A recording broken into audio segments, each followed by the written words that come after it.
आगामी मकर संक्रांतिर पूर्णतिथिते पश्चिमबंगेर सागरद्वीपेर पूर्णभूमिते अनुष्ठित होते चलेছে पृथिवीर द्वितीय बृहत्तम उत्सव गंगासागर मेला। कथाय बोले सब तीर्थ बारबार गंगासागर एकबार, कारण एखाने आसार प्रतिकूलता, अनेक रास्ता, अनेक नदी, अनेक जंगल पेरिये एई पूर्ण स्नाने तृप्ति पेते एकजन साधारण मानुषके अनेक समस्यार सम्मुखीन होते हय। ताई अन्यान्य तीर्थ बारबार करा गेलेও गंगासागर जीवने एकबारই जावा सम्भवपर हतो, किन्तु एखन समय परिवर्तन हयेছে।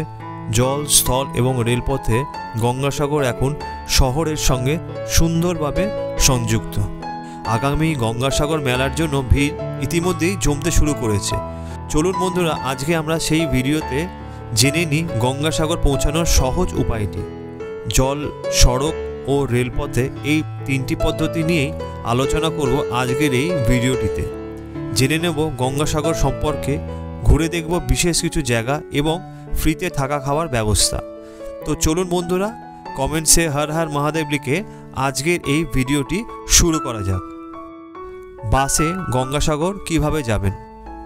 ট্রেনের প্রচণ্ড চাপাচাপিতে জায়গা না হলে মানুষের কাছে বিকল্প উপায়টি হলো বাস। ধর্মতলা থেকে ভোর 4:30 নাগাদ প্রথম বাস রওনা দেয় নামখানা বা কাকদ্বীপ উদ্দেশ্যে। ঠিক একই রকমভাবে বিকেল 5টা অবধি গভর্নমেন্ট বাস পরিষেবা চালু থাকে। কলকাতা থেকে বাসে উঠে আপনাকে নামতে হবে কাকদ্বীপে নতুন রাস্তার মোড়ে। সময় লাগবে 4 থেকে 4.5 ঘন্টা। ভাড়া নেবে 72 টাকা।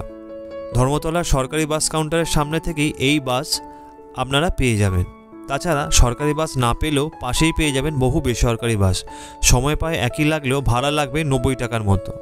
কাকদ্বীপের নতুন রাস্তার মোড়ে নেবে দেখবেন ডান দিকে একটি রাস্তা সোজা চলে গেছে, সেখান থেকে টোটো নিয়ে নেবেন এবং চলে যাবেন ভেসেল ঘাট লট নাম্বার 8-এর দিকে। 10 টাকা নেবে পার হেড, সময় নেবে 15 মিনিটের মতো। আপনাকে নামিয়ে দেবে লট নাম্বার 8-এ গেট নাম্বার 1-এ। তারপর ভেসেলের টিকিটের জন্য লাইনে দাঁড়িয়ে পড়বেন। টিকিট পড়বে মাথা পিছু 9 টাকা করে।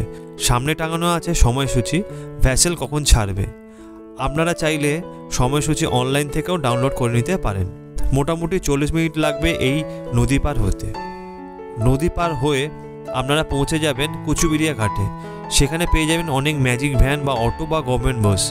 এগুলি সবই যাবে গঙ্গাসাগরের উদ্দেশ্যে। ভাড়া নেবে 40 টাকা মাথা পিছু। এই 30 কিলোমিটার পথ যেতে সময় লাগবে 1 ঘন্টার মতো। এবার দেখে নেওয়া যাক ট্রেনে গঙ্গাসাগর কী করে পৌঁছাবেন। ট্রেনে গঙ্গাসাগর পৌঁছাতে হলে আপনাদের সবার প্রথমে যেতে হবে শিয়ালদা সাউথ সেকশনে। ধরতে হবে লক্ষ্মীকান্তপুর নামখানা লোকাল। আপনাদের নামতে হবে কাকদ্বীপ স্টেশনে। ভাড়া নেবে 25 টাকা আর সময় লাগবে 2.5 ঘন্টার মতো। শিয়ালদা থেকে কাকদ্বীপ যাওয়ার সমস্ত লোকাল ট্রেনের ডিটেলস আমি স্ক্রিনে এবং ডেসক্রিপশানে দিয়ে দিলাম। কাকদ্বীপ স্টেশন থেকে বেরিয়ে উঠে পড়ুন শেয়ার টোটোতে। গন্তব্য লট নাম্বার 8, ভাড়া পড়বে মাথা পিছু 20 টাকা। এখান থেকে 9 টাকার বিনিময়ে টিকিট সংগ্রহ করে নিয়ে নিন ভেসেল। ভেসেলের টাইম টেবিল আপনারা চাইলে অনলাইনেও দেখে নিতে পারেন। প্লে স্টোর থেকে ডাউনলোড করে নিতে হবে Gangasagar vessel time table app. অ্যাপটি ওপেন করার পর আপনি দেখে নিতে পারবেন নেক্সট ডে ভেসেল টাইম টেবিলটি। দেখে নিন লট নাম্বার 8 থেকে কচুবিরিয়া যাওয়ার টাইম টেবিল, আর ঠিক একইভাবে দেখে নিতে পারবেন কচুবিরিয়া থেকে লট নাম্বার 8-এ ফেরত আসার টাইম টেবিলটিও। এরপর নদী পার হয়ে ম্যাজিক বা টোটো গাড়িতে করে একইভাবে পৌঁছে যান গঙ্গাসাগরে। এবার জেনে নেওয়া যাক জাহাজে গঙ্গাসাগর পৌঁছাবেন কিভাবে। জাহাজে গঙ্গাসাগর ভ্রমণ কিছুটা কস্টলি হয়ে যায়, তবে যেতে পারবেন ডাইরেক্ট কলকাতা থেকে। কলকাতা মিলেনিয়াম পার্ক থেকে প্রত্যেক দিন একটি লঞ্চ ছাড়তো সকাল 7:30 নাগাদ গঙ্গাসাগরের উদ্দেশ্যে। মোটামুটি 4 থেকে 4.5 ঘন্টার মধ্যেই এটি আপনাকে গঙ্গাসাগরে পৌঁছে দিত, কিন্তু বর্তমানে এর সার্ভিস চেঞ্জ হয়েছে। এখন ডায়মন্ড হারবার থেকে কচুবিরিয়ার উদ্দেশ্যে এই সার্ভিস চালু আছে। প্রিমিয়াম সিটের ভাড়া 600 টাকা, ইকোনমি সিটের ভাড়া প্রায় 500 টাকার মতো। তবে মেলার সময় এই ভাড়া অনেকটাই বেড়ে যায়। ক্রুজে বুকিং করার জন্য আপনাদের চলে আসতে হবে ospreyindia.com এই ওয়েবসাইটটিতে। এখানে ফ্রম টু অর্থাৎ ডায়মন্ড হারবার টু গঙ্গাসাগর এবং ডেট সিলেক্ট করে দিতে হবে এবং নিজের পছন্দ অনুযায়ী সিট বুকিং করে নিতে পারবেন। চাইলে রিটার্ন ডেটও সিলেক্ট করে নিতে পারবেন। সো বন্ধুরা, আপনারা এভাবে সহজেই টিকিট বুক করে নিতে পারবেন ডেস্কটপ বা আপনার নিজের মোবাইল থেকে। ডায়মন্ড হারবার থেকে 8:30টার মধ্যে ছেড়ে 10টার মধ্যে পৌঁছে যাবেন কচুবিরিয়া ঘাট, অর্থাৎ সকালবেলা উঠে আপনাদের প্রথম গন্তব্য হবে ডায়মন্ড হারবার, সেখান থেকে ক্রুজ। তাই শিয়ালদা থেকে ডায়মন্ড হারবার যাওয়ার ট্রেনগুলোর ডিটেলস আমি স্ক্রিনে দিয়ে দিলাম। আপনারা টাইম মতো শিয়ালদা থেকে ডায়মন্ড হারবার বাই ট্রেন গিয়ে সেখান থেকে ক্রুজ ধরে পৌঁছে যাবেন কচুবিড়িয়া ঘাট, আর সেখান থেকে একই পদ্ধতিতে পৌঁছে যাবেন গঙ্গাসাগর মেলাতে। গঙ্গাসাগর তো পৌঁছালাম, এবার থাকবো কোথায়? গঙ্গাসাগর থাকার জন্য বহু আশ্রম আছে এবং আছে বেশ কয়েকটি হোটেল। তাছাড়াও মেলা চলাকালীন প্রশাসনের পক্ষ থেকে প্রচুর টেন্টের ব্যবস্থা করা হয়ে থাকে। এমন অনেক ধর্মশালা বা সেবাশ্রম আছে যেখানে মেলা ছাড়া বছরে যে কোনো সময় গিয়ে আপনারা ফ্রিতে থাকা খাওয়া করতে পারবেন। তবে এই মেলার সময় প্রায় 30 লক্ষ লোকের সমাগম হওয়ার কারণে এটি সম্ভবপর হয়ে ওঠে না এই সময়।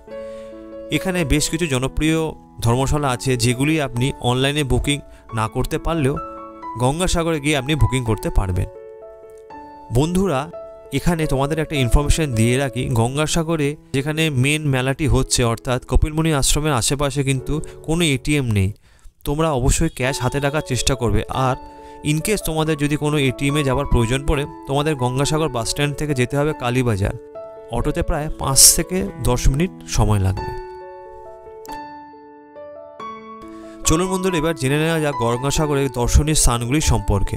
আপনারা চাইলে ঘুরে দেখে নিতে পারেন শ্রী কপিলমুনির মন্দির, ভারত সেবাশ্রম যাত্রী নিবাস, শঙ্করাচার্য মঠ, চিন্তাহরেশ্বর মন্দির, সংখ্যা কুটির, শ্রী বাসুদেব মঠ, শঙ্করাচার্য যোগাশ্রম ও রামকৃষ্ণ মিশন। চাইলে আপনারা একটি টোটো রিজার্ভও করে নিতে পারেন, ভাড়া পড়বে 400 টাকা মতো।